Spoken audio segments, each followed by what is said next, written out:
PSYOPS, or psychological operations, is a term used to describe the techniques of psychological manipulation used in warfare. These operations are used to deceive, confuse, disrupt, and demoralize the enemy, with an aim toward weakening enemy resistance, or even causing enemy forces to surrender, and enemy populations to capitulate. As the flip side to the ancient wisdom that knowledge is key to all successful warfare strategies, the art of deliberately sowing deception has been understood and practiced for thousands of years.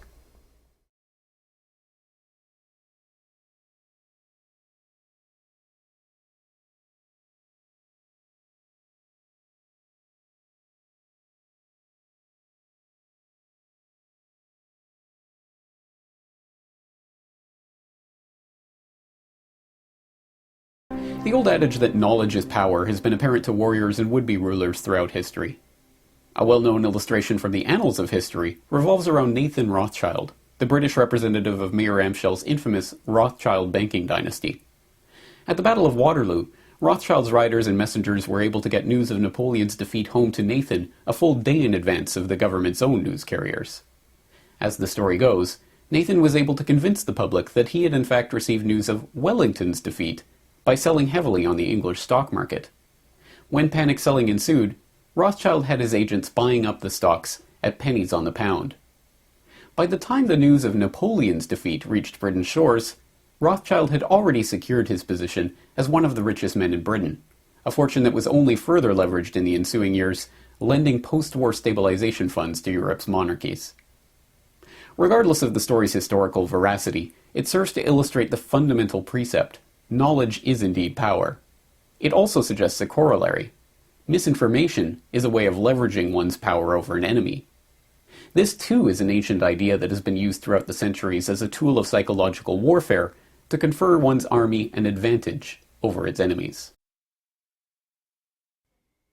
Military deception is an ancient and time-honored art.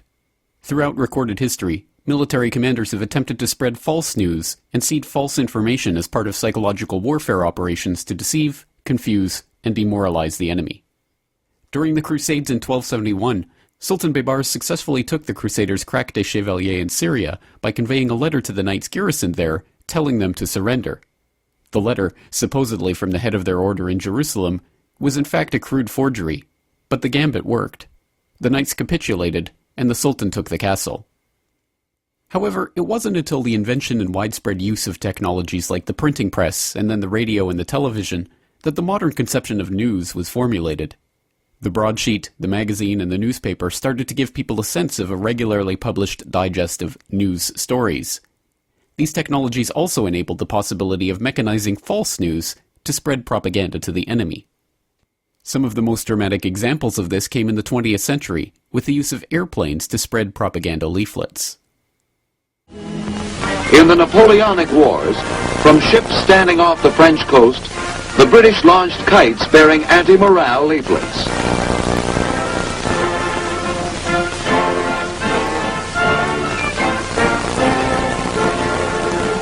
The employment of military aircraft in World War I made possible the wide dissemination of propaganda leaflets. The leaflet confronts the enemy soldier with a tangible propaganda message which he can keep and refer to. Leaflets also may be distributed by tactical, strategic, and liaison aircraft. This surrender leaflet was used against the enemy in North Korea. And the use of radio to direct transmissions across enemy lines in the hope of swaying public opinion. In support of strategic operation, radio may be highly effective, limited only by the range of the transmitter and the availability of radio receivers. Psychological warfare broadcasts are flexible and can be altered swiftly to fit a changing situation. This was by no means limited to PSYOPs against the enemy, though. The very same techniques have been used throughout history to fool one's own troops in an effort to raise morale. In the Civil War, false news was routinely distributed to Confederate soldiers to boost their spirits before a battle, from false reports of Union General Ulysses S. Grant's death to rumors that a world war was about to break out, with England and France siding with the Confederates. In World War II, false news of reinforcements for the beleaguered American Filipino garrison resisting the Japanese invasion of the Philippines kept them fighting long past the point of their impending defeat. One of the most extreme examples of false information spread to confuse, panic, or disarm a nation, however, are news stories that are completely made up from whole cloth and broadcast as if they are real.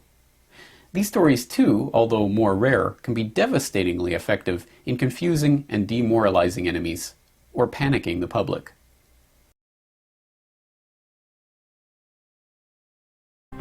The proponents of psychological warfare tactics by modern-day governments argue that fears about government propaganda are misplaced, as there are already laws in place to prevent the US government from propagandizing to its own citizens.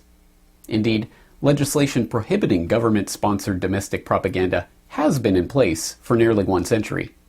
That legislation, however, is outdated, unenforceable, and routinely breached by the very government agencies that it is supposed to restrain.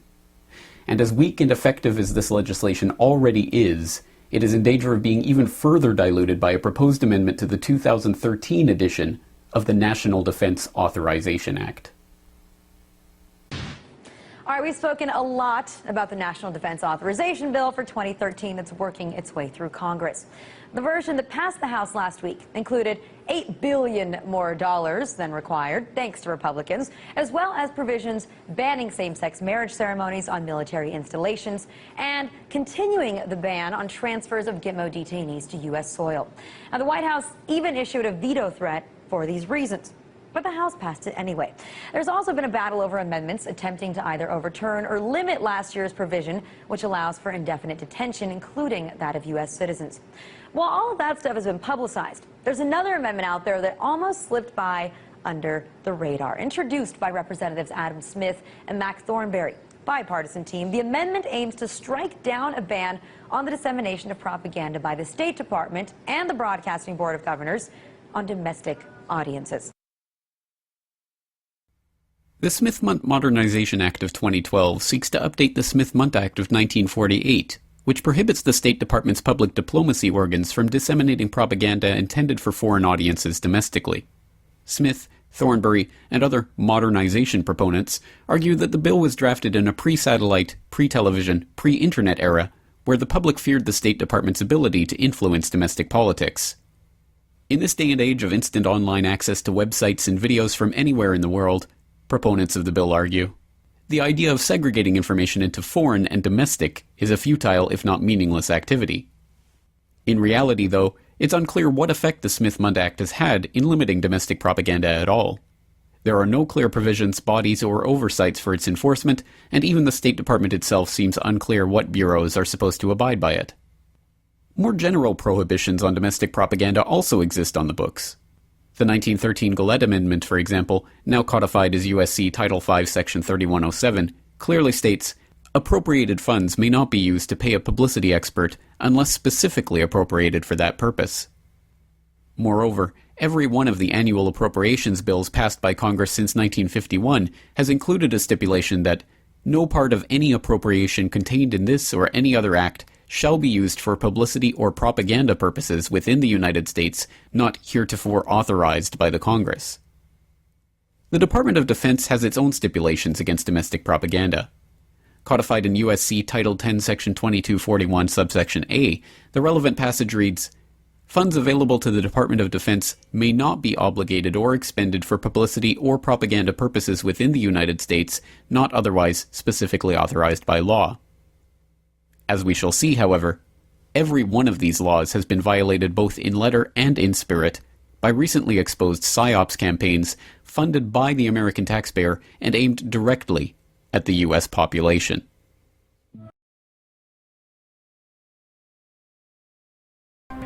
As we have examined in this special series of eye-opener reports on psychological warfare in recent weeks, psychological operations, or PSYOPS, are every bit as vital to military strategists today as they ever were. In fact, in this age of 24/7 online access and the possibilities of new battlegrounds in the information battle space that it affords, PSYOPs may be even more important than they have ever been in winning the hearts and minds, or at least confusing and stupefying the hearts and minds of enemies the world over. In some ways, this is precisely the point. PSYOPs by their very nature tend to rely on mechanical and technological trickery to deceive enemies or sneak propaganda past their defenses. Some of the greatest military victories in history did not involve fighting or bloodshed at all, but merely intimidation through demonstration of technological superiority. During the conquest of Gaul in the 1st century BC, Julius Caesar encountered the problem of securing the eastern border of his newly acquired territory from marauding Germanic tribes.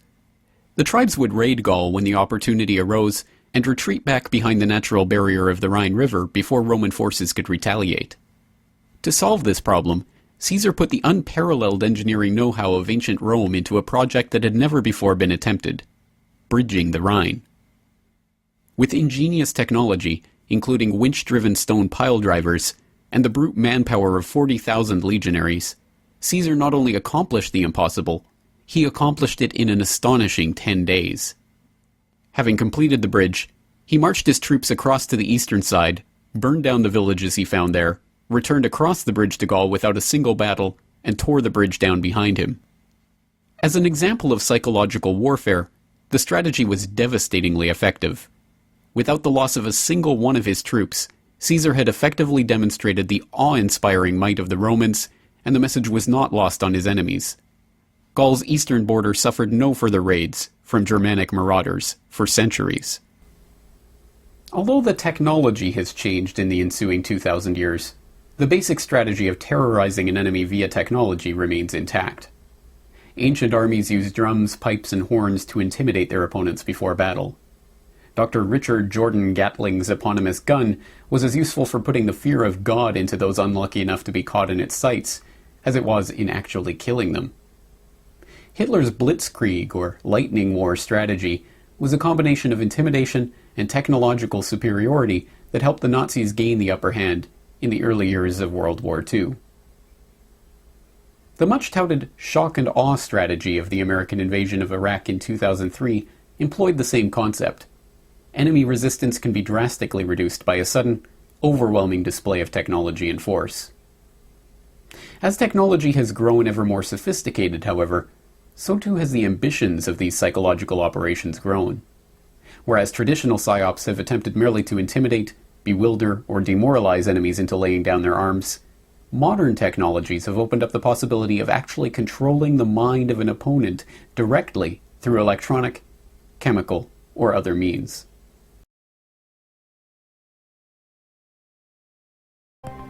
PSYOPs, or psychological operations, is a term used to describe the techniques of psychological manipulation used in warfare. These operations are used to deceive, confuse, disrupt, and demoralize the enemy, with an aim toward weakening enemy resistance, or even causing enemy forces to surrender, and enemy populations to capitulate. As the flip side to the ancient wisdom that knowledge is key to all successful warfare strategies, the art of deliberately sowing deception has been understood and practiced for thousands of years. Over 2,000 years ago, the use of deception and psychological manipulation as a tool of combat was detailed in Chinese military strategist Sun Tzu's The Art of War. All warfare is based on deception. Therefore, when capable of attacking, feign incapacity. When active in moving troops, feign inactivity. More than a theory, though, psychological warfare has been used since the dawn of recorded history. One of the earliest and simplest examples of PSYOPs trickery occurred over 3,000 years ago in the Trojan War. In a bid to end the war, the Greeks pretended to sail away, leaving a giant wooden horse as an offering to the goddess Athena. The Trojans, believing themselves to have finally won the battle, took the horse into Troy as a victory trophy. As the legend goes, the horse in fact contained a team of Greek soldiers who slipped out of the horse in the night, opening the city gates for their compatriots who had sailed back under cover of night. The Greeks took the city that night and ended a 10-year siege with one simple act of PSYOPs trickery. Another oft-recounted tale of psychological warfare from the ancient world revolved around Alexander the Great. Contemplating a retreat during one of his Asian campaigns, he was worried that the enemy forces would pursue his army. He is said to have had an oversized suit of armor casted and left behind when his forces withdrew, so that when the enemy found it they would believe him and his men to be giants, dissuading them from pursuit. Genghis Khan's marauding Mongolian hordes were likewise helped by coordinated PSYOPS campaigns. In advance of those campaigns, he would send emissaries to targeted settlements to spread word of the fearsome Mongolian army and to demand surrender. When facing an enemy, Genghis Khan would order his troops to light 3 torches at night to give the impression of greater numbers, and attach instruments to horses' tails so the dust clouds in their wake would make a small force appear much larger. But in the modern age, just as the 20th century gave rise to new techniques of warfare, so too did it see the birth of new methods of PSYOPS, deception, and propaganda. The dawn of the age of air travel began the age of the aerial bombardment. So too did it give rise to the idea of dropping leaflets on enemy installations, urging enemy forces to surrender. Nationalists in the Spanish Civil War used loudspeakers to broadcast messages into Republican areas, urging them to give up the fight. In the Pacific Theater in World War II, Tokyo Rose broadcast Japanese propaganda messages meant to demoralize American GIs. Many of these simple techniques of propaganda dissemination are still used today, like this NATO propaganda broadcast from Italy via shortwave dissuading Libyans from resisting the NATO invasion last year. NATO warships are here to assist in supporting a United Nations Security Council resolution to enforce a maritime embargo in order to protect Libyan civilians. Do not target NATO vessels. If you target NATO vessels, you will be destroyed. You've been watching an excerpt of this week's Eye Opener report. To continue watching the report, please log into boilingfrogspost.com.